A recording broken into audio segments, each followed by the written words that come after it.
সম্মানিত মোহতারাম মেহমানদের কাছে জানার বিষয় হলো যে জর্দা গুল খাওয়া জায়েজ কি? যদি অন্যায় হয় তাহলে আমাদের মধ্যকার অনেক আলেম উলামা যারা জর্দা গুল খায় তাদের ব্যাপারে বলার জন্য বিশেষভাবে অনুরোধ রইল। বহু চালাক লোক পাশে এতক্ষণ আমাদেরকে ওয়াজ করছেন, এবার আপনি আপনাদের ওয়াজ করেন। দেখেন, ইসলামী শরিয়ার মূলনীতি বুঝেন। মাতউমাত, খাবার, খাবারের ক্ষেত্রে ইসলামী শরিয়ার মূলনীতি কি? খাবারের ক্ষেত্রে ইসলামী শরিয়ার মূলনীতি হলো আসলু শাই আল ইবাহা। সব খাবার খাওয়া জায়েজ, শুধু ওই খাবার খেতে পারবেন না যে খাবার খাওয়া সুস্পষ্ট হারাম।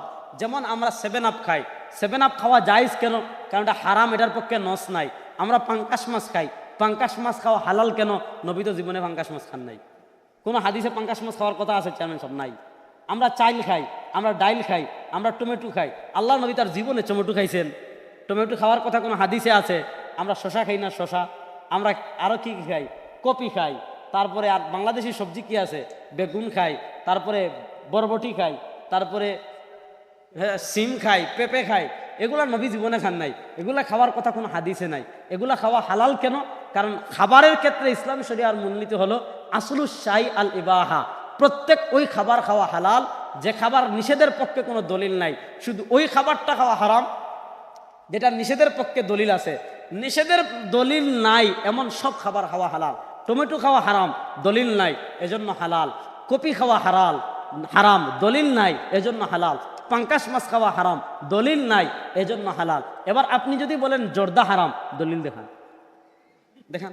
দলিল আমি দিব না। যদি আপনি হারাম বলেন দলিল লাগবে। যদি হারামের দলিল না থাকে ওইটা অটোমেটিকলি হালাল। কষ্ট পাইয়েন না। আমাদের সিলেটে অনেক শাক আমরা এমন খাই। আমি যদি আমার বাড়ি সিলেট, আমি সিলেট কোথায় আর রংপুর কোথায়?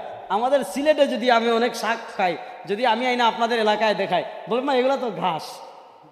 আবার আপনাদের এলাকায় এমন বহু শাক আছে, যদি আমাদের সিলেট নিয়ে যান বলবে ভাই এগুলা তো ঘাস। তো এগুলা হলো মাতউমাত। প্রত্যেক এলাকায় যে খাবারটা, ওইটার পক্ষে যদি হারামের দলিল না থাকে ওইটাই হালাল হওয়ার জন্য দলিল। এবার প্রশ্ন হলো, জর্দাকে আপনি যে হারাম বলছেন, নস দেখান। যদি নস দেখাইতে না পারেন, হালাল হওয়ার জন্য এটাই যথেষ্ট। হ্যাঁ, আমরা বলি না খাওয়া ভালো, কারণ এটা স্বাস্থ্যের জন্য ক্ষতিকর। কিন্তু স্বাস্থ্যের জন্য ক্ষতিকর হলেও যদি হারাম হয়ে যায়, বাংলাদেশের কোনো মাছ আপনি খাইতে পারবেন না, সবগুলোতে ফরমালিন দেওয়া। বাংলাদেশের কোনো খাবার আপনি খাইতে পারবেন না। বলেন ফরমালিন এটা স্বাস্থ্যের জন্য উপকারী না ক্ষতিকর? কিন্তু কোনো মাছে যদি ফরমালিন দেওয়া থাকে সেটাকে আপনি হারাম বলতে পারবেন না? শরিয়াতে তো সহজ না। বাস এখন আপনি পাইছেন আর হারাম বলে দিলেন। এগুলো হইলো বেশি বাড়াবাড়ি। আল্লাহ সবাইকে হেফাজত করুন। জি হুজুর, আমি রাগের মাথায় আমার স্ত্রীকে 2 তালাক দেই, তালাক হবে কি? যদি তালাক হয়, স্ত্রীকে ছাড়ার ইচ্ছে নাই, এখন করণীয় কি? তো তালাক তো ভাই কেউ কি হেসে দেয়? তালাক তো মানুষ দে তো রাগ উঠলেই। জীবনে এমন কোনো ঘটনা, চেয়ারম্যান সাহেবের কাছে তো এগুলার বিচার আছে, চেয়ারম্যান সাহেব এমন কোনো বিচার কখনো আসছে যে হেসে হেসে ভালোবেসে কেউ কাউরে তালাক দে? জীবনে তালাক তো দে ভাই রাগ উঠলে। পরে আইসা বলে হুজুর এমন রাগ উঠছিল কিচ্ছু বুঝি নাই। তো স্বাভাবিক, কিচ্ছু না বুঝলেই তো মানুষ তালাক দেবে। যদি বুঝে শুনে কেউ জীবনে তালাক দে। বাকি যে প্রশ্ন করেছেন, 2 তালাক দিলে এখনো 1 তালাক বাকি আছে। এখন আপনি চাইলে ইদ্যতের মাঝে, মানে 3 হায়েজের মাঝে আপনার স্ত্রীকে আপনি ফিরিয়ে আনতে পারবেন। আনার পর আপনি তার সাথে সংসার করতে পারবেন। তবে এখন আপনি আর মাত্র 1 তালাকের বাকি, 1 তালাকের মালিক। আর তালাকু মাররাতান ফা ইমসাকুম বিমারুফ আও তাসরিহুম বিইহসান। 2 তালাকের পর আপনি চাইলে রাখতেও পারেন, ছাড়তেও পারেন। যদি ছেড়ে দেন ইদ্যতের পর আর তার সাথে সংসার করতে পারবেন না। ইদ্যতের পরে চাইলে আবার নতুন করে বিয়ে করতে হবে। কিন্তু যদি রুজু করেন আপনার স্ত্রী থাকবে, তবে হ্যাঁ, আর আপনি মাত্র 1 তালাকের মালিক। এখন যদি আর কখনো 1 তালাক দেন, তালাক রুজু করলে তালাক ওঠে না, 2টা ঠিকই আছে। এখন স্ত্রী হিসাবে মানে সংসার করতে পারবেন। কিন্তু এখন যদি আবার আরেক তালাক দেন, এই 2-এর সাথে 1 মিললে 3, ফালা তাহিল্লু লাহু হাত্তা তানকিহা যাওজান গায়রা। এখন আরেক তালাক দিলে তালাকে মুগাল্লাজা হয়ে যাবে, ওই স্ত্রীর সাথে আর সংসার করতে পারবেন না। আচ্ছা হুজুর, আমি ইসলামের পথে চলতে চাই, কিন্তু আমার মা বাবা ইসলামের পথে চলতে দেয় না। তারা বলে অন্য সকল ছেলে যেভাবে চলে ওইভাবে চলতে। এখন আমি কি করব? এখন মা বাবার কথা না শুনলে তারা আমাকে তুই জাহান্নামে যাবি। এখন আমি পথ খুঁজে পাচ্ছি না, আমি কি করব? মা বাবা, আপনি যদি ইসলামের পথে চলেন আর আপনার মা বাবা নিষেধ করে, ওই মা বাবার নিষেধ মানা আপনার জন্য আবশ্যক না। ওই মা বাবার কথা অমান্য করে আপনি যদি ইসলামের পথে চলেন, আপনার একটুও ক্ষতি হবে না। এরপরে যদি মা বাবা আপনাকে বাধ্য করে, আমাদের সংবিধান বলে, মা বাবা কেন, কেউ কারো ধর্মীয় অধিকার ক্ষুণ্ণ করতে পারে না। আপনি যদি ধর্মের পথে চলতে চান, আপনার মা বাবা বাধা দেয়, চেয়ারম্যান সাহেবের সাথে যোগাযোগ করবেন, উনি আইনের মাধ্যমে আপনার সাংবিধানিক অধিকার আপনি নিজ ধর্ম পালন করা সেটা তিনি বাস্তবায়ন করে দেবেন ইনশাআল্লাহ। জানাজার নামাজে সূরা ফাতিহা সূরা ইখলাস পড়া যাবে কি? জানাজার নামাজে সূরা জানাজা এটা নামাজ না, এটা দোয়া। বলেন জানাজা এটা কি না? বলেন না জানাজা এটা কি? দোয়া। আপনি যদি দোয়া হিসাবে আলহামদুলিল্লাহ পড়েন কোনো সমস্যা নাই, কিন্তু কেরাত হিসাবে না, কারণ জানাজা যেহেতু নামাজ, নামাজ না, আর যা দোয়া কেরাত নাই। এমনি আপনি সূরা ফাতিহা এটা দোয়া, ইহদিনাস সিরাতাল মুস্তাকিম দোয়া, সিরাতাল লাযিনা আনআমতা আলাইহিম গায়রিল মাগদুবি আলাইহিম ওয়ালাদ দালিন দোয়া, দোয়া হিসাবে পড়তে পারেন, কেরাত হিসাবে পড়া যাবে না। বাবার সন্তানের উপর কোনো দয়া নাই, তাহলে সন্তান কি করবে? এটা ভাই অস্পষ্ট প্রশ্ন। হতে পারে আপনি দুষ্টামি করতে চাচ্ছেন, হতে পারে আপনি বাইক কিনতে চাচ্ছেন, এখন বাবা আপনাকে বাইক কিনে দেয় নাই, আপনি প্রশ্ন করে বসেছেন বাবার দয়া নাই। আসলে বাহ্যিকভাবে আপনি মনে করছেন বাবার দয়া নাই, যদিও বাবা বাইক কিনে না দেয় আপনার উপর অনুগ্রহ করেছে। এই জন্য প্রশ্নটা অস্পষ্ট। এই দয়ার ব্যাখ্যা যদি না করেন তাহলে উত্তর দিতে পারবো না, কারণ আপনার বাবা আপনার উপর এমন কোনো কাজ করেছে যেটা করা তার জন্য ঠিক। আমি উত্তর দিয়ে গেলাম, পরে আপনি বলেন যে আবরার সাহেব হুজুর বলে গেছে আপনি আমাকে বাইক কিনে দিতে হবে। এই জন্য প্রশ্ন সুস্পষ্ট করেন যে আমি এটা করতে চাচ্ছি, আমার বাবা এটা করতে দিচ্ছে না, তাহলে নির্দিষ্ট করে প্রশ্ন করলে আমি উত্তর দিতে পারবো। অস্পষ্ট কোনো উত্তর, প্রশ্নের উত্তর দিয়ে আমি নিজেকে বিপদে ফেলতে চাই না ভাই। একত্রে 3 তালাকের বিধান কি? 3 তালাক হবে কি? ভাই একটু আসেন তো, আপনি সামনে এখানে আসেন। ভাই আপনি আসেন, বসেন। এই ভাই আসেন, বড় আসেন, আপনি দেখলে সুবিধা। একটু এখানে আসেন না। আচ্ছা যাবো না, সমস্যা নাই, আর আসছি একদিন, খুব বলে যায়। আচ্ছা দেখেন, আমার ভাই, আমার বড় ভাই, মনে করেন আমি দেখেন ওনারা, এই দেখেন সামনে আগান না, মারবো না, ভয় পাইেন না ভাই। 1 2 3 কয়টা দিলাম? আলাদা না একসাথে? আমার দেখেন 1 2 3 আলাদা আলাদা এই নাই, এখন দিলাম কয়টা? এখন আমি মনে করেন আগে দিছি, আস্তে আস্তে আলাদা, এরপর একসাথে দিলাম।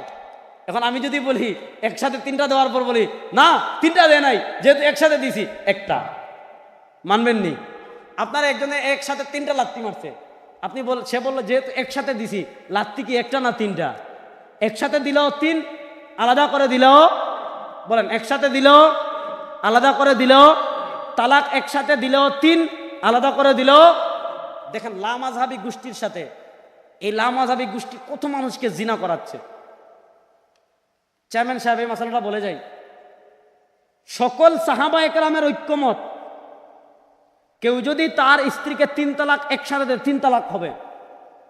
4 মাযহাবের ইমামদের ঐক্যমত, ইমামে আজম আবু হানিফার মত, ইমাম শাফিঈর মত, ইমাম মালিকের মত, ইমাম আহমদ ইবনে হাম্বলের মত, 4 মাযহাব একমত, একসাথে দিলেও 3 তালাক, আলাদা করে দিলেও।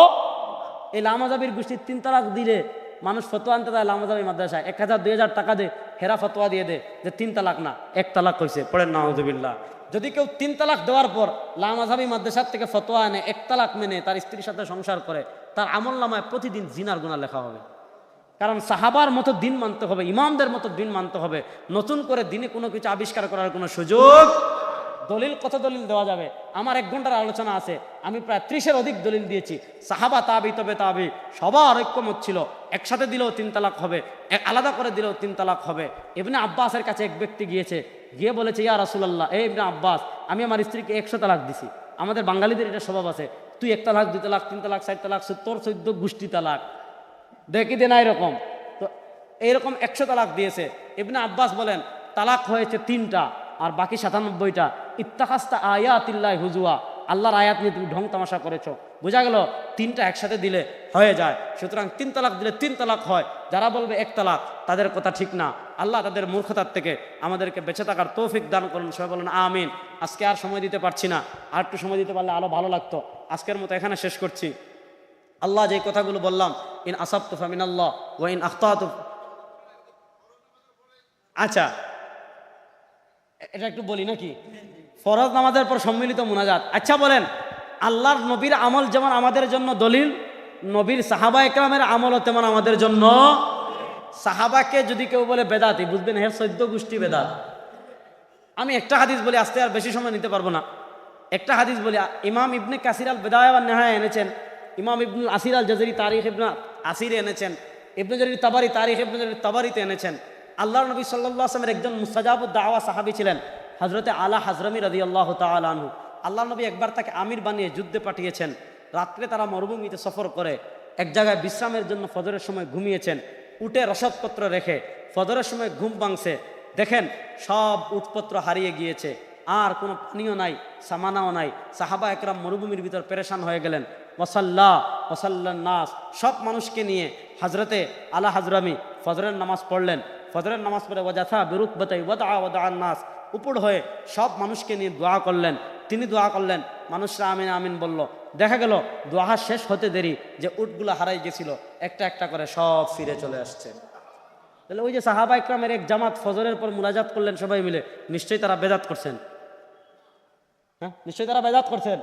তাহলে যে আমল সাহাবিত, এই জন্য নামাজের পর ইস্তেমাই মুনাজাত করলে করেন, না করলে নাই, না করলেও সমস্যা নাই, করতে পারেন। কেন? কারণ একদল সাহাবিদের থেকে প্রমাণিত। আর সাহাবার আমলকে কখনো বেদাত বলা যাবে